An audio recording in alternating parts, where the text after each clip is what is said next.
Terima kasih Anda masih bersama kami. Bagi Anda yang baru saja bergabung, kami hadirkan kembali 3 berita utama hari ini.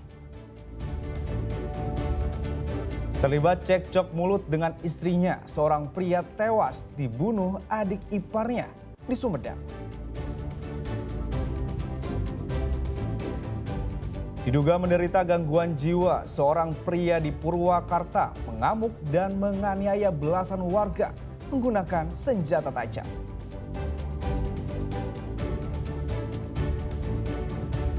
Badan Gizi Nasional menggelar rapat koordinasi dengan ratusan SPPG, mitra, dan ahli gizi untuk membenahi layanan program makan bergizi gratis.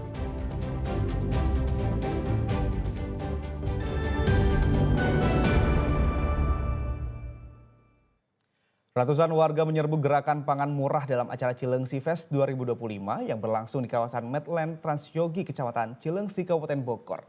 Harga kebutuhan pokok yang jauh lebih murah dibandingkan di pasaran membuat warga antusias dan rela berdesakan.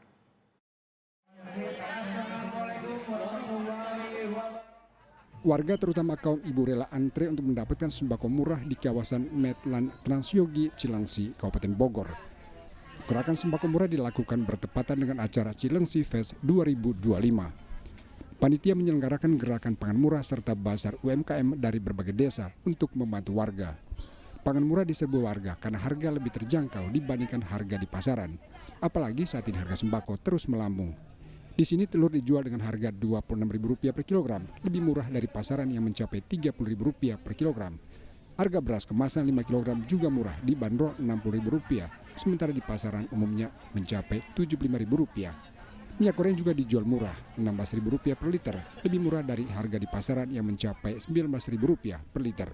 Sedangkan untuk aneka sayuran dijual dengan harga antara Rp5 hingga Rp10.000 per pak. Murah, enak, ngebantu buat kita ibu-ibu makan pengennya yang murah gitu, yang dicari yang murah. Jadi alhamdulillah ya dengan adanya belanja murah ini kita merasa terbantu gitu loh. Biasa warga sangat antusias, memang di tengah ekonomi warga masyarakat yang agak lumayan sulit, ketika ada GPM, gerakan pangan murah, mereka merasa terbantu dan mereka juga berharap tidak hanya kali ini saja, mungkin bisa dilanjutkan di tahun yang akan datang.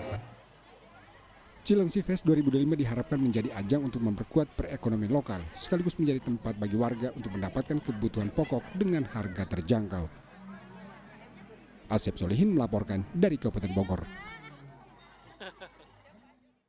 Badan Gizi Nasional atau BGN menggelar rapat konsolidasi dengan ratusan kepala SPPG dan mitra hingga tenaga gizi di wilayah Kabupaten Bandung Minggu petang. BGN mencatat saat ini sudah belasan ribu SPPG berdiri, namun masih banyak yang belum mengantongi sertifikasi layak higienis sanitasi atau SLHS. Kenapa kami kejar? Badan Gizi Nasional mengadakan rapat koordinasi dengan ratusan SPPG, mitra dan tenaga gizi di Kabupaten Bandung Minggu sore. Rapat sebagai upaya meningkatkan layanan makan bergizi gratis sekaligus membenahi sejumlah SPPG yang belum mengantongi sertifikasi layak higienis sanitasi atau SLHS. Saat ini sudah ada 13.000 SPPG dengan 42 juta penerima manfaat di seluruh Indonesia. Ditargetkan hanya 5.000 SPPG dan hari ini sudah 15.200. Alhamdulillah berarti sudah. Namun kan targetnya Bapak Presiden, seluruh penerima manfaat sudah menerima makan bergizi, ya sekitar 82 juta. Mudah-mudahan secepatnya kita bisa memenuhi targetnya. Sementara DPR akan terus memantau pelaksanaan program ini agar kasus keracunan tidak terulang. Sekarang kan sudah ada tim koordinasi lintas kementerian. Dulu kan BGN jalan sendiri. Jadi dulu misalnya bikin dapur, bupatinya kan nggak tahu, ya kan. Tapi kalau ada pos keracunan, mereka kena getahnya harus turun. Sekarang tidak lagi. Ada Kepres nomor 28,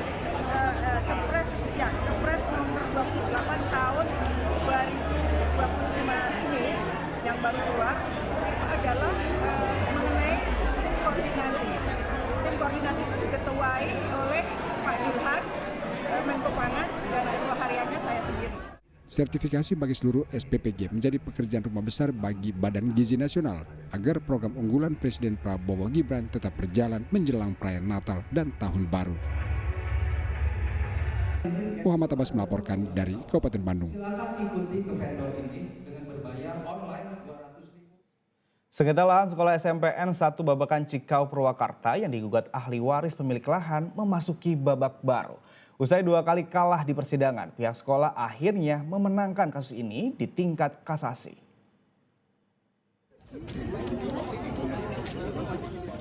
Dua kali kalah di pengadilan, akhirnya pihak SMPN 1 Babakan Cikau Purwakarta bisa bernafas lega. Pihak sekolah akhirnya memenangkan kasus sengketa lahan sekolah setelah mengajukan kasasi ke Mahkamah Agung. Pihak sekolah memenangkan kasasi berdasarkan putusan kasasi nomor 4763K /PDT/2025 yang diputuskan pada tanggal 12 November 2025. Bupati Purwakarta langsung mendatangi sekolah hari Minggu untuk menyampaikan kabar baik ini. Kepastian hukum ini ya pada orang tua siswa SMP 1 Babakan Cikau, tentunya ini adalah merupakan rasa syukur kita, kebahagiaan kita, dan anak-anak bisa tenang bersekolah. Kalau kemarin kita bertahun-tahun dalam kondisi kegelisahan, pihak sekolah gelisah, pihak kepala sekolah gelisah, pihak orang tua murid gelisah, pihak anak-anak gelisah, dinas dan pemerintahan gelisah menunggu kepastian hukum apakah kita akan memenangkan kasus hukum ini, dan ternyata alhamdulillah kita bisa memenangkan, dan semuanya kita dalam keadaan saat ini menjalaninya dengan penuh ketenangan dan kebahagiaan. Saya alhamdulillah karena ini menjadi suatu langkah yang baik setelah sebelumnya selama beberapa bulan ke belakang kita terus-menerus dihantui dengan kasasi tersebut.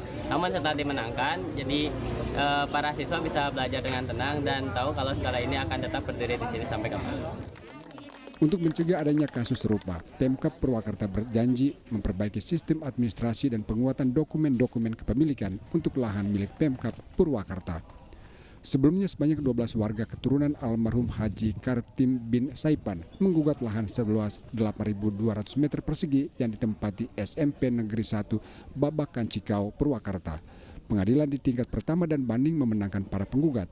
Namun putusan tingkat kasasi di bulan November ini akhirnya memenangkan pihak sekolah. Channel Arifin melaporkan dari Purwakarta.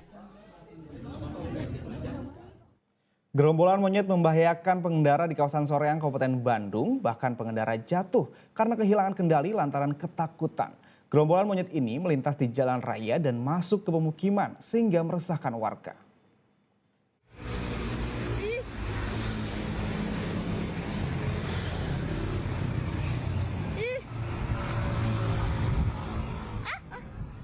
Segerombolan monyet terekam kamera melintas di atas ruas jalan Sadu Soreang, Kabupaten Bandung. Kawanan monyet yang diperkirakan berjumlah lebih dari 20 ekor ini melintas tepat di saluran air, jalan, bahkan di atas kabel listrik. Kehadiran monyet membuat masyarakat sekitar panik, bahkan ada pengendara yang terjatuh karena ketakutan menghindari tabrakan dengan kawanan monyet. Menurut saksi mata, korban bermaksud menghindar sehingga terjatuh dan mengalami luka dan patah tulang. Pagi-pagi arah dari Ciwidey ke arah Soreang. Biasanya monyet itu bergelantungan di pipa, itu ada yang jatuh, jadi monyet tersebut nyebrang, tak sengaja kan di sini jalurnya jalur cepat, tak sengaja ketabrak, monyet itu tidak apa-apa, kan, cuman ya pengendaranya jatuh.